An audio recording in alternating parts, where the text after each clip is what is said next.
course, I love all 11 chapters in the book, but Julia Child maybe is first among equals just for being a great story and one that really illustrates three important things.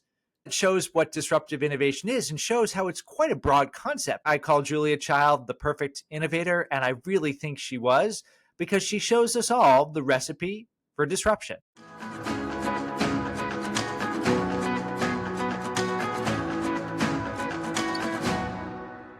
Of course, I love all 11 chapters in the book, but Julia Child maybe is first among equals just for being a great story and one that really illustrates three important things. Number one, it shows what disruptive innovation is and shows how it's quite a broad concept. People, like you said, they don't see it coming. What did she disrupt? Well, you go back to before Mastering the Art of French Cooking came out. If you lived in America and you wanted to enjoy great French cuisine, what did you do?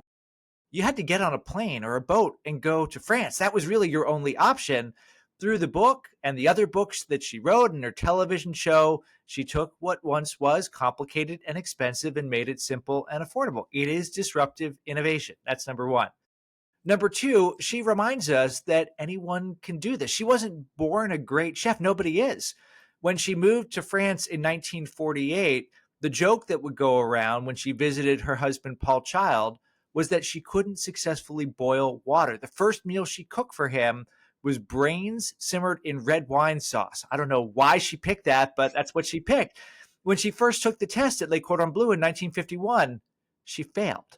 So it reminds us that anyone has the capacity to do great things, and it can show up later in life. Number three, what allowed Julia Child to succeed? A set of behaviors that anyone can follow, that anyone can get better at with careful practice. She was intensely curious, always trying to understand things. She was customer obsessed. She put herself in the shoes of the chef at home. She was great at collaborating with co-authors and other chefs. She was really good and creative at experimenting, trying lots of different things. And she was incredibly persistent in the face of setbacks. 51, she met Louisette Berthold and Simone Beck, who were the co-authors of the book Mastering the Art of French Cooking. It took them 10 years to get the book published, 2 near-death experiences, 3 different publishers, and that's what it takes to drive disruptive success. The end of the chapter, I call Julia Child the perfect innovator, and I really think she was because she shows us all the recipe for disruption. Fascinating. No, I think for me, another bit that resonated in our podcasts of the last couple of months as we've been starting them up, one of the emerging themes, obviously, as we talk about challenges, is AI. And we're learning that AI is an opportunity. It can amplify the best in us. It can amplify the worst in us. And it's also forcing discussions on what it really means to be human, because by thinking about what it means to be human is how we can amplify the best and make AI a success. And so I loved picking up elements of past conversations on collaboration, on curiosity, and on creativity. Do you yourself see any connections between this sort of disruption and how we might succeed in the face of AI?